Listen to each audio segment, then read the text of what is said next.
Hey guys, Dallas again, Chaos Fragrances. Today we're back with another episode of Fragrant Facts. This is going to be episode number 7, and this one's going to be about 5 fragrant hacks that you can be doing when it comes to your fragrances. These are things that you could be doing to get a better experience when it comes to wearing your fragrances and get better performance out of them as well. Before we get into the list, guys, make sure you like this video. Also subscribe to my channel. That way you're up to date with when I upload, and I'm doing 3 times a week. With that, guys, let's go ahead and get into the list. Number 5 fragrant hack is to wear the right fragrance for the right occasion. So it's kind of like wearing the right clothes for the right occasion, right? You wouldn't show up to a wedding in like flip-flops and, a t-shirt, right? Just as you wouldn't wear something like Versace Eros to a wedding. So you want to make sure you wear the right fragrance for the right occasion.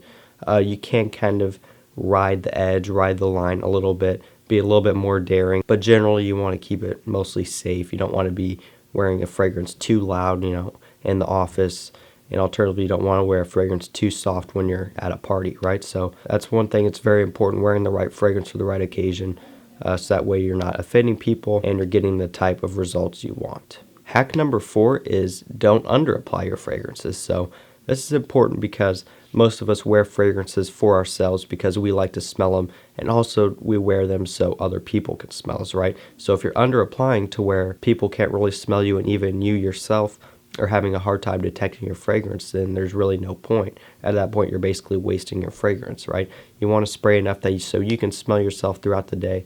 You want to spray yourself enough so other people can smell you if that's what you're after. I know some people will be a little bit nervous when it comes to the amount of sprays that they're choosing to wear because they don't want to come off too strong. They don't want to offend people. So it really comes down to knowing your fragrances, testing them, knowing how they perform on your skin, how they react to it, how do they react to the environment in different seasons. This is just something that you need to kind of figure out and test for yourself. I recommend wearing your fragrances when you're at home, so that way you can test them. You know how they work off of your skin. Even just spraying your hand and going throughout your day, at home, running errands, whatever. Figuring out how a fragrance will react to your skin, so that way when it comes to actually wearing a fragrance in the right situation, you're going to get the performance you want. You're not going to offend anyone, and you're going to be applying the right amount. Hack number 3 is moisturize your skin and also stay hydrated. All right, so this is one I think is overlooked a lot, and I actually cover this in my Fragrant Facts episode, how to get better performance. Basically, think of your skin as a sponge. If your skin is super dry, what's going to happen is when you spray the fragrance on your skin is going to absorb that fragrance, and it's going to suck it in, and your fragrance isn't going to project off of your skin as well. It's not going to perform as well. So it's important that you moisturize your skin if you have dry skin. A good example right now is in this colder weather in the winter, people's skin tends to dry out a little bit, and that's when it's important that you moisturize your skin so that you have a barrier between your dry skin and your fragrance, so that when you apply it, it sits on top of your skin, it projects off your skin, and you get better performance. Alternative with hydration, obviously there are a lot more benefits to staying hydrated, drinking water, other than fragrance performance, but in this case we're talking fragrance performance. So again, with the whole skin thing, keeps your skin moisturized, keeps your skin healthy, so that way fragrances can react off of it better. Hack number 2 is don't over apply your fragrances. So again, we talked about under applying, so I figured we have to talk about this. And again, this is something I mentioned earlier, people are kind of nervous about. They don't want to be that guy who wears like 10 sprays of Abercrombie & Fitch Fierce. It's just no one wants to be that guy, offending everyone. So again, it comes down to knowing your fragrances, knowing how they work on your skin, just testing, do your research, test these fragrances on, how they work, so that way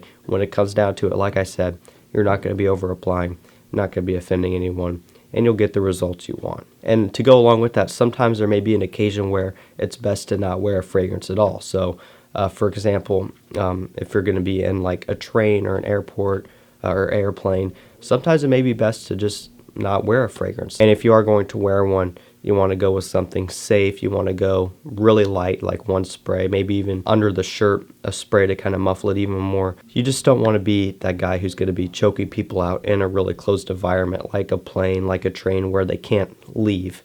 So that's something you want to keep in mind as well. And fragrant hack number 1, guys, and this one is applying at pulse points. All right, so we all know when it comes to applying fragrances, there are different ways you can do it.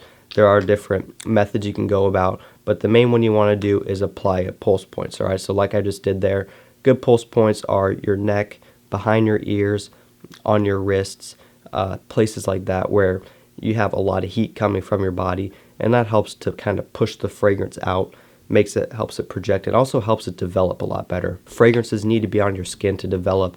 That's how they're designed to be worn. So by spraying fragrances on, for example, just your clothes, it's not going to develop the same. It may last longer, and I do recommend spraying your clothes for certain situations, but typically you want it to be on your skin so that it will develop, and also so that it will project better.